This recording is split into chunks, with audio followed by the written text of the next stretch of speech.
BRS అధినేత కేసీఆర్ పొలంబాట కొనసాగుతుంది. నేడు కరీంనగర్, రాజన్న సిరిసిల్ల జిల్లాలో కేసీఆర్ పర్యటించనున్నారు.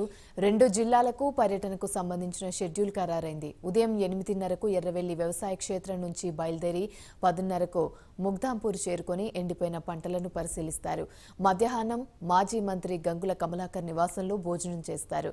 2 గంటలకు రాజన్న సిరిసిల్లలోని బోయనపల్లికి చేరుకుంటారు. అక్కడ నీరందక ఎండిపోయిన పంటలను పరిశీలిస్తారు. శబాష్పల్లి వద్ద మధ్యమానేరు జలాశయాన్ని కేసీఆర్ సందర్శించనున్నారు. సాయంత్రం 4 గంటలకు సిరిసిల్ల జిల్లా కేంద్రంలో తెలంగాణ భవన్లో మీడియా సమావేశం నిర్వహిస్తారు. సాయంత్రం 5 గంటలకు బయలుదేరి రాత్రి 7 గంటల వరకు మళ్లీ ఎర్రవెల్లిలోని వ్యవసాయ క్షేత్రానికి చేరుకోవడంతో పర్యటన పూర్తవుతుంది.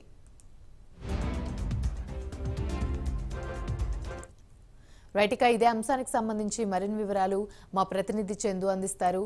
చందు, చెప్పండి. బీఆర్ఎస్ అధినేత కేసీఆర్ అయితే పర్యటన కొనసాగుతుంది. ఇవాళ కరీంనగర్, రాజన్న సిరిసిల్ల జిల్లాలో కేసీఆర్ అయితే పర్యటించనున్నారు. దీనికి సంబంధించి పూర్తి అప్డేట్స్ ఏంటి?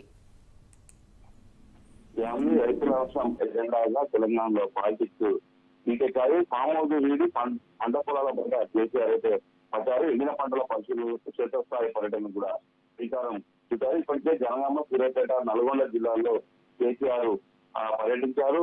ఈ రోజు కరీంనగర్ జిల్లాలో పర్యటించబోతున్నారు. ముఖ్యంగా ఉదయం 11 గంటలకు కరీంనగర్ రూరల్ మండలం మగ్దుంపూర్ గ్రామంలో ఎండిన పంట పొలాలను పరిశీలించి రైతులతో మంత్రి నిర్వహిస్తారు. మధ్యాహ్నం 12:30 గంటలకు ఎమ్మెల్యే గంగుల కమలాకర్ నివాసంలో భోజనం చేశారు. ఆ తర్వాత 2 గంటలకు బోయినపల్లి మండలం కేంద్రంలో ఎండిపోయిన వరి పంట పొలాలను పరిశీలించి అక్కడ ఉన్న రైతులతో మాట్లాడారు.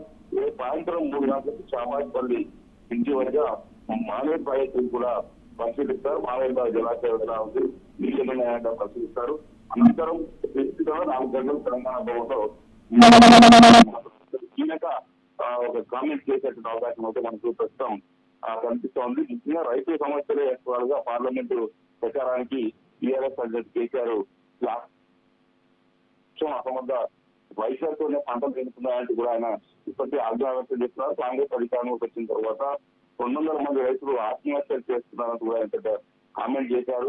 కాంగ్రెస్ వచ్చింది, రైతులకు విశ్వాసాలు వచ్చాయంటే కూడా ఇప్పటికే బీఆర్ఎస్ పార్టీ ప్రచారాన్ని మొదలుపెట్టింది. గత ప్రభుత్వాన్ని బదనాం చేయాలనే ఉద్దేశంతోనే ప్రాజెక్టులో ఉన్న నీటిని కాంగ్రెస్ ప్రభుత్వం వదిలేసిందని, దీనివల్ల ఈ రోజు పంటలు ఎండిపోయే పరిస్థితి కూడా కేసీఆర్ ఆరోపిస్తున్నారు. ముఖ్యంగా బీఆర్ఎస్ పక్షతోనే రైతులపై ఇలా చర్యలకు పాల్పడుతున్నారు అంటే కూడా మాట్లాడిన పరిస్థితి కనిపిస్తుంది. దీంతో మొత్తం పార్లమెంట్ ఎన్నికల ముందు మాత్రం రాష్ట్రంలో రాజకీయాలు మాత్రం చాలా ఆధారంగా కొనసాగుతున్న పరిస్థితి కనిపిస్తుంది. ఈరోజు కరీంనగర్, ఉమ్మడి కరీంనగర్ జిల్లాలో 3 ప్రాంతాల్లో ఆయన పర్యటిస్తున్నారు. మొత్తంగా రైతులను పరామర్శించి రైతులతో మాట్లాడే ప్రయత్నం చేస్తారు. అయితే ఈ రోజు కీలకమైన అంశాన్ని కేసీఆర్ ప్రెస్ మీట్ లో మాట్లాడే అవకాశం ఉన్నట్టు కూడా బీఆర్ఎస్ పార్టీ వర్గాలైతే చెప్తా ఉన్నాయి. ముఖ్యంగా ఒకవైపు పార్లమెంట్ ఎన్నికల్లో మెజార్టీ సీట్లు సాధించాలని కూడా కేసీఆర్ భావిస్తున్నారు. ఎందుకంటే అసెంబ్లీ ఎన్నికల్లో బీఆర్ఎస్ పార్టీ పూర్తిగా గట్టిగా పడిపోయింది. 39 మంది ఎమ్మెల్యేలతో పరిమితమైన నేపథ్యంలో ఇప్పటికే పార్టీని ఒక్కొక్కరుగా తీస్తున్నారు.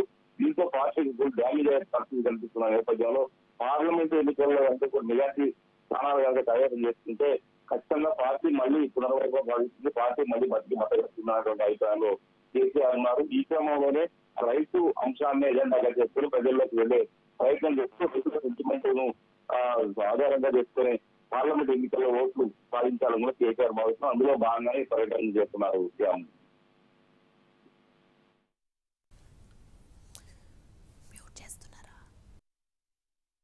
Right, thank you.